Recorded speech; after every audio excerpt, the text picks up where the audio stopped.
Yes, we are. Hello, Degens. Good morning.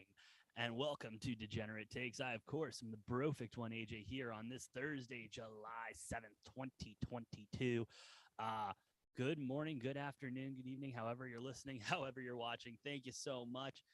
Crazy day in sports yesterday. Holy crap. You got to talk about it because it's the only thing really in the sports world of note. And it honestly has some of the bigger ramifications of the season, and I'm excited to see how it goes. It involves one of my favorite quarterbacks in the NFL, Baker Mayfield, going to the Carolina Panthers. Panthers picking him up essentially. They're paying 5 million of the deal. The Browns are paying 10. He is taking a $3 million pay cut. He was due 18 this year, now getting 15. He can get that three back for incentives. This puts the Panthers in a very interesting situation because not only do you have one quarterback, you got two quarterbacks, you got three quarterbacks, you got four quarterbacks right now. One of them they just picked up in Matt Corral in the draft. PJ, almost said Washington. It's PJ Warner? No. Yeah, PJ Warner is also on the roster along with Sam Darnold and Baker Mayfield now. This is crazy because the Panthers somehow ended up with a number one and a number three in the same draft that happened to be the same position. How did we get here? Well, that's because the Carolina Panthers are a god awful organization. They are so bad. They have not been able to figure it out ever since Cam Newton and that whole thing went down. Just kind of throwing him to the dogs, throwing him to the wolves, and didn't lead to a good ending. And the Panthers have been in this quarterback carousel ever since, really. I mean, pick up a quarterback, release a quarterback, pick up another quarterback, release another quarterback, draft a guy, send him away, sign Cam to a ridiculous deal, bring Darnold in from the Jets of all places. I mean, just not a good look if you are the Panthers. And I understand it. You know, a lot of head coaches have been coming through there too. So those head coaches are trying to keep their job. They're trying to keep it steady. But it hasn't been working out. They have not found that franchise guy. They have not found the guy. And honestly, I think Baker Mayfield is the guy for them.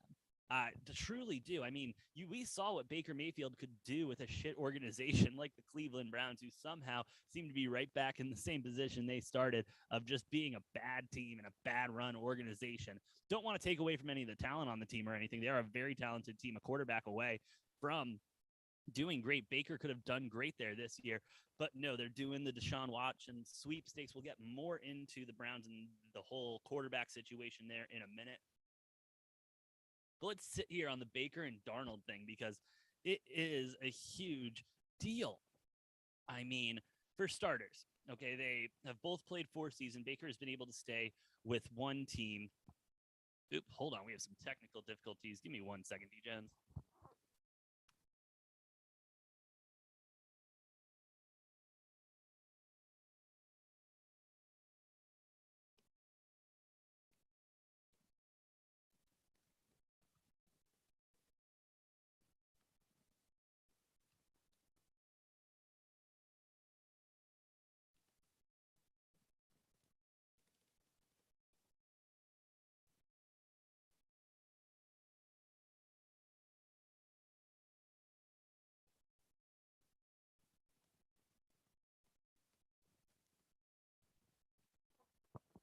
All right, we're back. Sorry about that, D-Gens. Um, But yeah, the whole thing with this is they are very similar quarterbacks. How similar of quarterbacks are they? Well, excuse me, let's run through the tail of the tape for the last 4 seasons.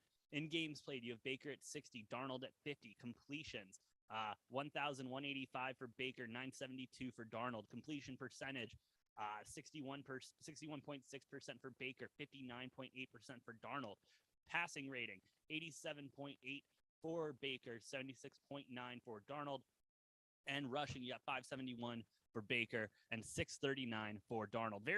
Now, I'm not going to say similar. Baker obviously has a slighter edge, and I'm going to give that to the fact that Baker has been in a better system and a system where he was able to win more, whereas Darnold was sitting there with the New York Jets, literally just floundering. The poor guy cannot catch a break, jumping from the Jets to now the Panthers. Didn't have a stellar season with them last year. And we can get even into the 2021 stats. Darnold with the Panthers last year, 2,527 yards passing, 28th in the league. 9 touchdowns, 29th in the league, tied for 29th, excuse me. Interceptions, 13, tied for 19th in the league. And quarterback rating was 33.2. That was 29 in the league, while Baker with the Browns had 3,010 yards, tied for, in 24th place. 17 touchdowns and 22nd interceptions. He is tied with Darnold here at 13 at that 19th spot. And QBR at 35.1. I mean, neither of these guys truly had stellar seasons. And it can all be traced to the team and how bad the teams are. I mean, Sam Darnold is in one of the worst run organizations I've seen in a long time in the Carolina Panthers, who cannot figure it out. Obviously doesn't help that he hasn't had his, main weapon in Christian McCaffrey healthy. We'll get into him in a second. But Baker also dealing with the Odell Beckham Jr. drama. It really felt like Kevin Stefanski and the boys didn't want him there. There was rumors and reports of some tension in the locker room and everything, him being a little immature. I get it. But Baker is still better than Darnold. This is such an upgrade for the Panthers and such a cheap upgrade for the Panthers. This could set them up for a future as their franchise quarterback, honestly. Because all it comes down to is who throws the ball and gets it into the end zone more, who has the ability to score more points. Because at the end of the day, all that matters is putting more points on the board. And I believe Baker Mayfield puts you in a better position to win games. Now, I know what you're saying, AJ, how can that be true? They both threw the same amount of interceptions. Their touchdowns were 6 off. Your yards aren't too far off from last season. I get it. However, Baker has the killer mentality that I haven't seen from Darnold. I have not seen from Darnold. I've seen Baker be able to make those drives, those game-winning drives, be able to put his team in positions to win with a kick or whatever. He took the Cleveland Browns to their first playoff game in forever, their first playoff win in forever. Because of Baker Mayfield, Cleveland is now allowed to drink beer again. Do we not remember a couple seasons ago when Baker came in and Cleveland had these big fridges and all the bars filled with like Bud Light, I think it was, and they were padlocked until they won a game, and it didn't come until like week 12 or something like that. They went most of the season without beer, and Cleveland was just like, cool, get out of here, bud. We're done with you. Enough with that. Baker is going to do so much better for the Panthers. Now, is he going to suddenly turn the Panthers around into this epic organization? Absolutely not. The Panthers are still going to suck this year. I don't think we should be going into the season with the opinion that Baker Mayfield is going to be the game changer for the Panthers, the missing piece for the Panthers. He's not. I mean, he's a great quarterback, a good quarterback. I will take the great back. He's a good quarterback, good head on his shoulders for the most part. He's got a little bit of cocky in him, and you need that if you're going to be an NFL quarterback. I mean, there are only 32 of those jobs, and I would want a cocky son of a bitch in there, honestly. I mean, yeah, you gotta have the confidence going in there that you're the best, you're better than everyone else, and you're going to throw the ball better than everyone else. And Baker has that confidence. I don't see it in Sam Darnold anymore, and I don't know if it's just been beaten out of him for playing on such bad teams for the last 4 years, or what it is, but he seems to have lost that edge, whereas Baker still has the edge. Along with that, this part just blows my mind, because the Panthers are really around the run game. You know what I mean? They establish the run, they get into play action, and they move it. And they could do that because they have such a talented running back in Christian McCaffrey. Here's the issue. He can't stay healthy. The dude gets bit by this injury bug more than ever. And don't get me wrong, this guy is blasting through tackles like nobody's business, doing whatever he can to truly help his team win the game and score points and all of that. But at what cost? At what cost? Honest to God, because the best ability for a player is availability, and Christian McCaffrey has not been available. Every year for the last 4 years, I have seen him go number 1 in all of my fantasy drafts. How's that worked out for you fantasy owners? Honestly, I mean, it'll put you in a good position to go ahead and make a playoff push, I guess. But then even looking at his stats last year, 99 attempts, 442 yards, 1 touchdown, averaging 4.5 yards a carry. That is not number 1 pick in a fantasy draft material. He hasn't been number one pick in fantasy draft material in a long time. I don't get it. I really don't get the hype with him anymore. He is a stellar running back when he is on there and when he can get those explosive plays. But if you're not on the field, I don't give a shit. I really don't. What have you done for me lately? You haven't done shit for me lately, Christian. That's what. And I promise you, I'm not going to draft you this year in my draft. I could have every pick in the first round, and there is no shot I am taking you. I'm sorry. There is just no shot. And I know he doesn't give a shit. He's Christian McCaffrey. He's making millions of dollars playing this game that I wish I could be playing. And here I am sitting here. He doesn't care. But it's just not going to happen for me. And it shouldn't happen for you, Degens. If you actually care about winning your fantasy league, don't put him on your roster because he's just going to take up a spot that you could have put in with, I don't know, literally anybody else. Anybody else. I mean, it's just one of those things where I'd rather have a player who comes in, gets me, 50 rushes 50 yards a game consistently so I can at least count on that for my fantasy team. And then we go from there. Obviously, I'm not the best fantasy player, but that's a different conversation for later. Christian McCaffrey can be a game changer, and he always will be a game changer when he is on the field, and that could help Baker Mayfield a lot. Baker has thrived when he has a good team around him. I haven't done enough digging into Carolina's offense and their wide receivers, but from what I saw last year, it's a lot of the same. I'm not seeing any big names. I'm not seeing anyone. Now, there are still some names out there like a Julio Jones or something that could come in here and really reignite the offense and give them a deep threat, questionable deep threat, mid threat. We'll call him a mid threat nowadays. No disrespect, Julio, but mid threat.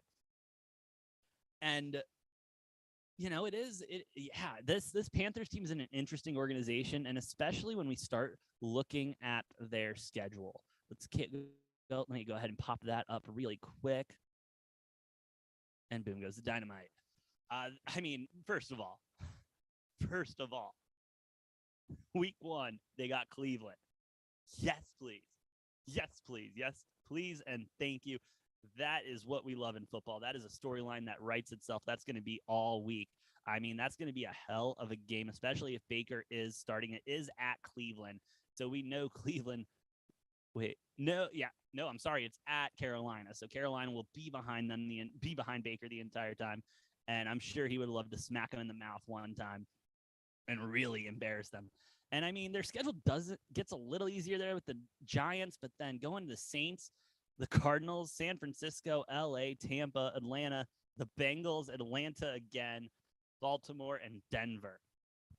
Get there by Seattle, Pittsburgh, Lions, Tampa, New Orleans.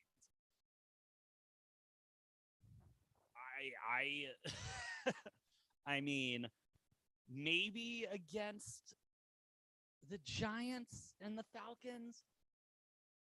Maybe, but I'm not even confident in that.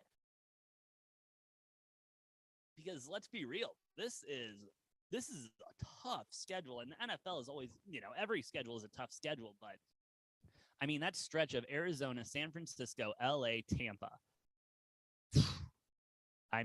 Those are all playoff teams from last year. Those are all, 2 of them have won Super Bowls in the last 2 years with pretty much the same team. Whew.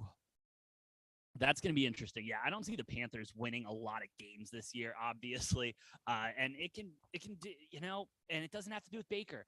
I think Baker is going to go out there and he's going to do the best he can. And he's going to get signed to maybe a Seattle next year, maybe a Tampa next year, maybe. I don't know. It's one of those things. We'll see what the quarterback carousel produces next season, but I'm looking for Baker to have a solid season. I'm looking for Baker to go out there and prove he is still the man, even in these bad situations, and maybe rattle off a couple wins, a couple lucky wins. You never know with these teams. There's a lot of parity in the NFL. Not as much as we would like, but there is a lot of parity. Now, with the quarterback carousel slowly coming to an end, that does leave one high-profile quarterback kind of on an island. That would be Jimmy G. Where is Jimmy G going to go? Where? Because San Francisco obviously doesn't want any part of him, and that's fine. Like, they have Trey Lance. They want to try that experiment. Go ahead. I don't think it's going to work out well, but that's just my opinion. He had one good season. Show me what you can do. Everyone in the building seems hype on him, but everyone in the building was hype on Mitch Trubisky and the Bears and Matt Nagy, so take it for what you will with boys just being boys for their boys. And, it's not going to be Seattle. He's not going to Seattle because San Francisco isn't that dumb to trade him to a division rival. That's literally about 2 hours north. I kind of like Cleveland. And I've been hearing that a lot, and it's been making more and more sense to me because at the end of the day, the difference between Deshaun Watson and Jimmy G is Deshaun Watson moves a little bit better. I will give him that. He moves a little bit better in the pocket, and he can scramble and get out there. Not taking away from Jimmy G's athleticism. He's an excellent quarterback. But if you don't trust, what's his name? Jacoby Brissett, excuse me. If you don't trust him to, take however many game suspension that may be handed down or whatever, then go and get Jimmy G for a year. Put him on a year contract and let him come in, win you a bunch of games so that Deshaun can come in and finish out the season. And then you ship him out. And it's no harm done. He gets some good tape on film, and everyone remembers who Jimmy G is, because if he stays in San Francisco, I mean, he's gonna ride the pine. He is gonna ride the pine unless they get absolutely desperate and Trey Lance just turns out not being it. And after that, again, it's going to be seeing what happens in the quarterback carousel next year and how everything will go with that. The poor guy, he's a damn good quarterback. Got screwed out of my God, I was going to say Pittsburgh. New England, excuse me. Got screwed out of New England. And now getting screwed out of San Francisco. Sucks to suck, bro. I am sure you'll be fine, man. I am sure you'll be fine. And, that wraps up the NFL talk for today. A lot going on as the league is starting to pick up. Training camps starting here in the next couple of weeks. We will obviously be keeping a closer eye on all of that. Got to move to the NBA, though, and some summer league action, because one player Noah and I have been keeping our eyes on, specifically Chet Holmgren, had an excellent debut in his summer league with the Oklahoma City Thunder, looking to repeat last night, did not get it done. He got absolutely bodied by Kenneth Lofton Jr., who was just the bigger man. I mean, and oh my God, he was bullying him down under. Chet, God bless him, was doing whatever he could to stand in the paint and, try to block a shot or something. But Lofton just kept getting in there, and then putting it up, and two hands on it. Like, it was bad night for Chet. And this is just going to be, and that's going to be the thing for him. Chet is an incredible player, an incredible shooter. I haven't seen a shooter like this in forever. And I think he will be a generational talent, but he's not going to be a traditional big man. Obviously not. He is still young. I do want to say that. He is still young. He could still put on a couple pounds and really get in there, especially after being with the trainers for a full season. We saw the same kind of progression in DeAndre Ayton when he had a full season with the Suns, and then came back a little bit bigger, came back a little bit bigger. We'll get into him in a little bit. But just, yeah, I mean, he had 6 blocks in his first game. Second game, he had 2 blocks, 11 points, and he was 1 for 6 from the three-pointer. I mean, if he's going up against these bigger guys, especially in the NBA, like a Joel Embiid, I mean, he's going to get broken in half. The best quote I heard from Skip and Shannon yesterday was Shannon saying, "Don't take a charge. Don't take a charge in the league, bro. You're going to die. They will cave you in and cut you in half." And I honestly have to agree with that sentiment, especially after watching last night. I mean, he's going to be excellent. I see him more as a KD. He can shoot. He can distribute the ball. He is not a selfish player, but can be selfish when he needs to be. However, with that size at 7 foot, teams are going to want him to get under the rim and take it to the rim. And I don't blame him. I mean, 7 foot tall. Yeah, he literally just stands up there and drops the ball in. It's unbelievable. I don't know what the Thunder are going to do with him. I thought he went too high. But that's going to be something that we talk about for the next couple of years, and we'll see what happens. I mean, best of luck to Chet. I've enjoyed watching him play throughout college and everything, but that physicality is going to be something that is going to hurt him, and we saw it last night with Kenneth Lofton Jr. I mean, and shout out to Lofton Jr. I mean, he had an excellent game yesterday and took it to Chet. Way to be, dude. Way to be.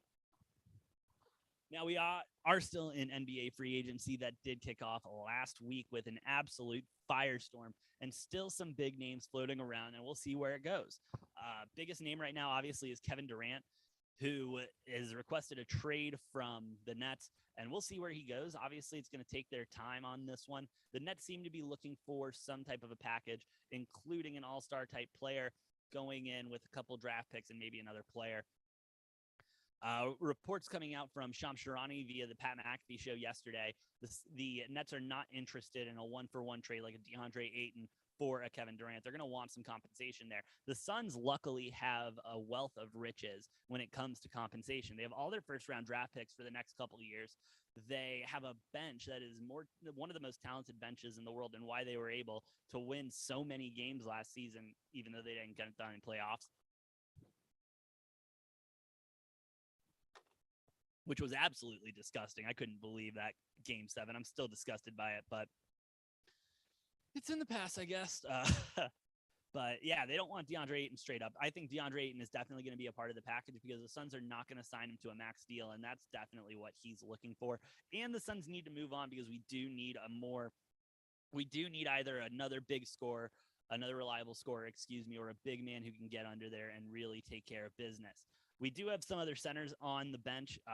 JaVale McGee rings a bell. He is excellent. I would love to see him just take over that role and then just see KD slide in there as well. I do think KD will go to the Suns. I am saying this as a Suns fan, but we seem to have the most cap space to be able to do it. We have the capital in order to trade when it comes to trade capital, and being able to, make it enticing. And hey, who doesn't want to come chill in Arizona, sunny year round, golf year round, lakes year round? I mean, it's a beautiful place to live. Can't complain. And come on, KD. Come on, let's make it happen. Suns, make it happen too, because that would be an epic big three. One of the best big three I think we've seen in a long time in KD, Chris Paul, and of course, the cover of 2K23, Devin Booker. What a stud that guy is. Another big name on the market, still not really on the market, though, is James Harden. He declined the option with the 76ers, and it wasn't to leave. It's not to leave. It's to restructure, to help out the team and give them a little bit more wiggle room so they can bring in some people. I'll be interested to see with how long Harden stays with the Sixers and Joel Embiid, because he does have a history of just getting out of Dodge when shit gets bad and forcing his way out. We'll see if it continues to go that way. DeAndre Ayton's another big name that the Suns aren't going to re-sign him. It's not going to happen. If they do re-sign him, it's going to be a sign-and-trade type deal. But DA's gone. It's been a hell of a time. I've enjoyed watching you at U of A and now here at the Suns. I can't wait to see what you do next, DA. Much love. You're the only NBA jersey I own. So shout out. And hey, maybe come on the show one time.